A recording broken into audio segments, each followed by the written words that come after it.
Well, let's come back to that. We just will. because we have so many things to talk about tonight. Well, so the one other thing I want to talk about is I found this really weird trend in which so many of our podcasts end at exactly an hour and 8 minutes. Interesting. And then there was a Pokemon connection to this because since we're putting everything into hashtag gaming, we should bring up some gaming things. Yeah. So, well, I'll take over from here because Okay, I am yes, please do. Yeah, the you're the expert. Yes, maybe you're the master. So to the speak. Pokemon autist. Yes.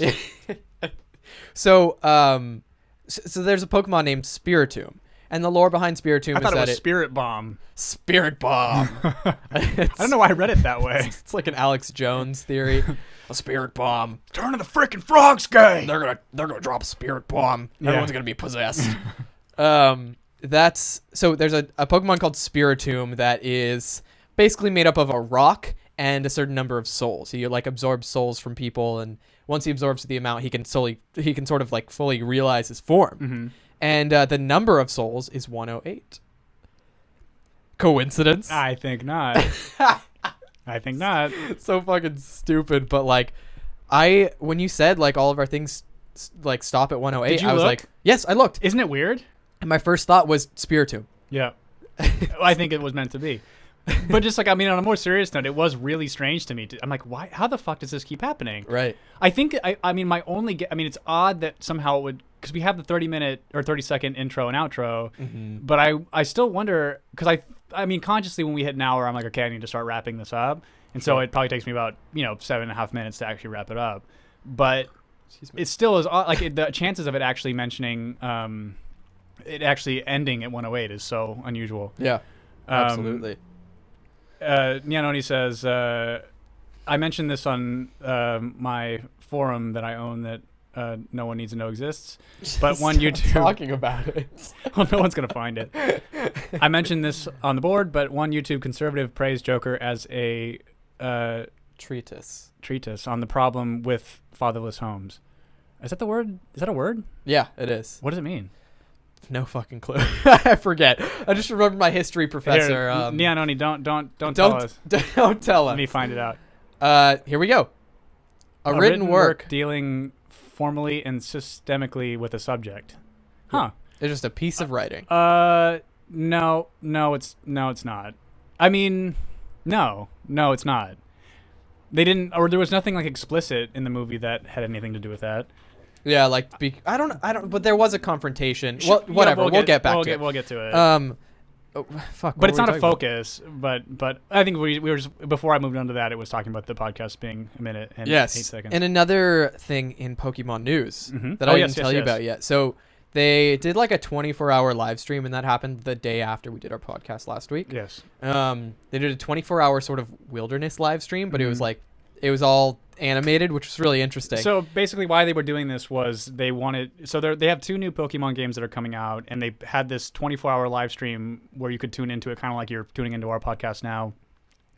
And then nothing was going on the screen. Like you could tell it was moving, but then people rustling. Would kind of tune in to see if a new Pokemon they hadn't seen would appear. Yes. What it was for. So it's to promote these games, and they're coming in November. I think I'm going to pre-order one of them. We'll see. You'll pre-order both. I will not. I'm not that big of an autist. Excuse me, a big of a Pokemon fan is what I meant to say. So new Pokemon got announced, which is I think the counterpart to the Pokemon Sword exclusive Farfetch'd or Sirfetch'd. This new one is Galarian Ponyta, which is a new version of Ponyta from the original 151. Yeah, which is a horse that's on fire, essentially. Yes, it's a fire horse with a horn. Mm-hmm. It's like a unicorn, basically. Or an alicorn, as the fans of My Little Pony like to call it. That's a rabbit hole for another time. But they announced it, and then a few days later, because they showed pictures of it and video of it moving on screen during the live stream. A few days later, they released the official report on this Pokemon, and it turns out, well, it's like rainbow and it's white, so it has like a big billowing mane and like a really pretty horn. So your first inclination is like, what type is it? What do you think? What type it would be? What Pokemon type? If it's like rainbow and like sparkly and like what's the newest type? Fairy. Yeah, right. Yeah. So you would think it's a fairy type. Well, it's a psychic type. Okay. But there's outrage in the Pokemon community. Why? Don't you get how dire this is? That it's so important that it's a fairy type. No. So it looks so much like a fairy type that it just has to be one. It's a disgrace to fairy types all around for it to be a psychic type, Boy, right? This community is very fickle.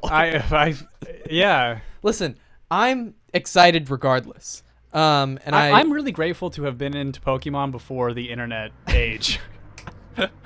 There was a time in my life where, actually, when I started Pokemon was around Gen 3. Mm-hmm. It was I think it was 2001 when Gen 3 came out, because the first one was 1995. That sounds right. There was 97, I think, when Gen 2 came out. Mm-hmm. So in 2001, I picked up my first game, Pokemon Ruby, and that was the advent of the internet, but not quite enough where you could search cheat codes. It was still, and I also wasn't old enough to know how to use the internet. But there were cheat books, so you would buy the handbook that came with the game. Yeah, sure. And it would tell you how to get exclusive Pokemon that were programmed into the game, but you had no way of getting them. Right. So all of the Reggies, like Regice and Regirock and Registeel, all of that, out of your, orbit. I'm only in the 151. I know. Yeah. Such a Gen 1 Well, I mean, I apologist. play Pokemon Go, so it's I've seen the I just think it was one of those things where it was I almost just forgot about it. Well, it was so interesting too